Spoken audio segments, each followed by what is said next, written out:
تخيل معايا كده انك جعان طول الوقت. مهما اكلت عمرك ما بتحس بالشبع، بل بالعكس الجوع بيزيد يوم عن التاني. تخيل انك مش بتاكل الاكل العادي، لا، ده انت بتاكل اي حاجة بتقع قدامك من غير اي تفكير. بتاكل حيوانات، بتاكل حاجات اصلا مش بتتاكل، وكل ده ومش بيحصل لك اي زيادة في الوزن. الشخص ده مش مجرد أسطورة، ده شخصية حقيقية عاشت في فرنسا في القرن ال18. وتعالوا احكي لكم قصة طرار، الراجل اللي عمره ما شبع وحياته كلها كانت جوع وأكل. طرار اتولد سنة 1772، ولما كبر انضم للجيش الثوري الفرنسي. كان الغريب فيه ان شهيته غير طبيعية، لدرجة ان الجيش الفرنسي اضطر انه يديله حصة اكل 4 اضعاف الجندي العادي. وبرضه طرار ما كانش بيشبع، كان بيجمع اي بقايا اكل مرمية في الزبالة وكان بياكلها كأنها لسه مطبوخة. والغريب في الموضوع انه رغم الكميات اللي كان بياكلها وزنه ما كانش بيزيد عن 45 كيلو، وكان دايما متعب ومشتت الذهن وباين عليه كل اعراض سوء التغذية. طرار كان مكروه من كل زمايله في الجيش الفرنسي، والكره ده مش عشان كان دايما جعان، ولكن عشان خاطر ريحته دايما كانت وحشة. كان دايما بيطلع منه رائحة كريهة، لدرجة انك ممكن تشوف سحاب الدخان حوالين جسمه زي افلام الكرتون. حالة طرار اثارت اهتمام الجراحين والدكاترة زي دكتور فرنسي اسمه كورفيل، وكمان البارون بيرسي، واللي كانوا ضباط في الجيش وقتها. كانوا دايما بيتسألوا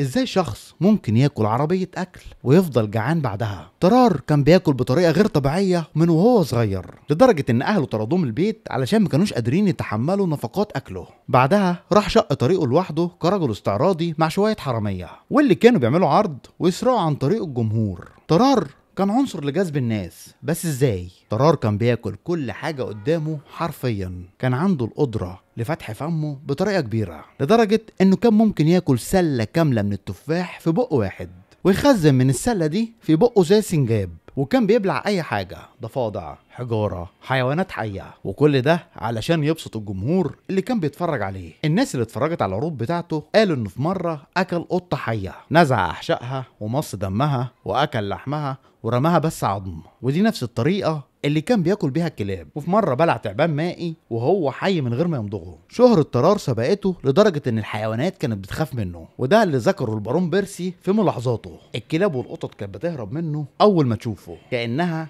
عارفة المصير اللي مستنيها. الجراحين كانوا محتارين في حالة طرار، بالرغم من اكله الغريب ده ما كانش بيظهر عليه اي عرض يدل انه عنده مرض عقلي. كان شخص عقليته سليمة ولكنه دايما جعان.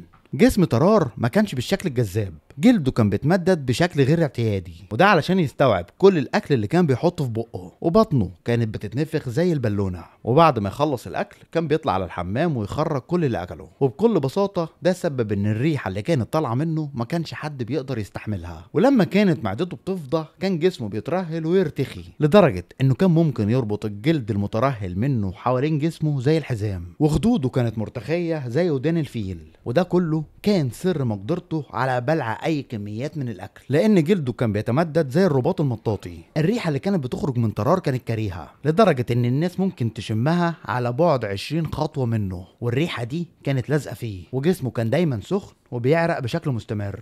طرار اشتغل في الجيش الفرنسي، والقاده بتوع الجيش ما كانوش عايزينه في الصفوف الاماميه، فبعتوه للدكاتره اللي قلنا عليهم الدكتور كورفيل والبارون بيرسي، واللي بداوا يعملوا عليه تجارب علشان يفهموا حالته الغريبه. وكان في واحد بس مؤمن ان طرار ممكن يساعد فرنسا. الواحد ده كان اسمه الجنرال الكسندر دي بورني. فرنسا في الوقت ده كانت في حرب مع بروسيا، والجنرال كان شايف ان حالة طرار ممكن تخليه رسول ممتاز للجيش الفرنسي. وعلشان يثبت ده عمل تجربة بسيطة، حط وثيقة في صندوق خشبي وخلى طرار ياكله، واستنوا لحد ما طرار ياكل الصندوق ويبلعه وبعد كده يخرجوا منه. وبعد كده خلى جندي مسكين ينظف الفوضى اللي سابها طرار ويشوف لو الوثيقة لسه ينفع تتقري. التجربة تنجح ويستلم طرار أول مهمة. طرار يتسلل لخطوط الأعداء في هيئة فلاح بروسي علشان يسلم رسالة لقائد فرنسي أسير. الرسالة اللي كانت مستخبية في صندوق داخل معدة طرار. لكن طرار ما ينجحش في المهمة. جلده المترهل وريحته الفظيعة على طول يلفتوا الأنظار ليه، على طول يجردوه من هدومه ويعذبوه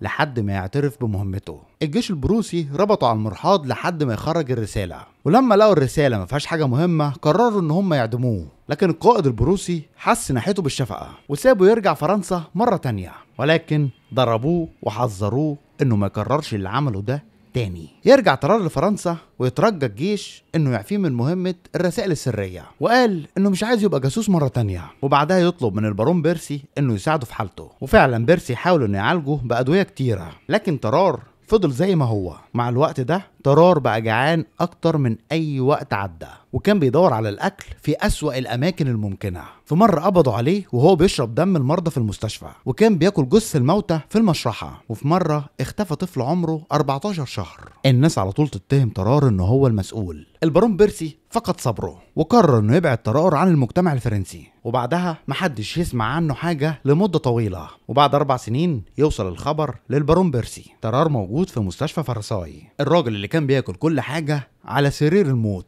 البارون راح عشان يشوف حالته للمرة الأخيرة، وفعلا طرار مات بمرض السل سنة 1789. الروايح اللي كانت بتطلع من طرار وهو حي كانت نتنة، لكن بعد موته بقت غير محتملة. الدكاترة اللي عاينوا جثته وصفوا عملية التشريح إنها كانت مقرفة للغاية. الأحشاء كانت متعفنة، والكبد كان هائل الحجم وغير متناسق، والمعدة كانت مليانة بقع متقرحة. والأطباء اكتشفوا إن معدته كانت ضخمة جدا، وإن فكه كان بيتفتح ويتوسع بطريقة غير طبيعية. كان ممكن يدخل جواه اسطوانة عرضها 30 سنتيمتر من غير ما تلمس أسنانه. ورغم إن هم حاولوا يفهموا حالته أكتر، ولكن ريحته المعفنة خلتهم يوقفوا التشريح في نص العملية. والنهاية اللي وصل ليها الدكاترة إن مشكلة طرار ما كانتش في عقله، المشكلة كانت في جسمه الغريب اللي كان بيدفعه للأكل بشكل غير طبيعي. وبالتالي كل اللي حصل له كان بسبب أوامر جسمه واللي كانت لعنة عليه. ولحد هنا خلصت حلقتنا. لو عجبتك الحلقة ما تنساش تعمل شير ولايك وسبسكرايب للقناة وتفعل جرس التنبيهات عشان يوصلك كل جديد. كان معاكم أحمد عوض، واستنوني الحلقة الجاية. سلام.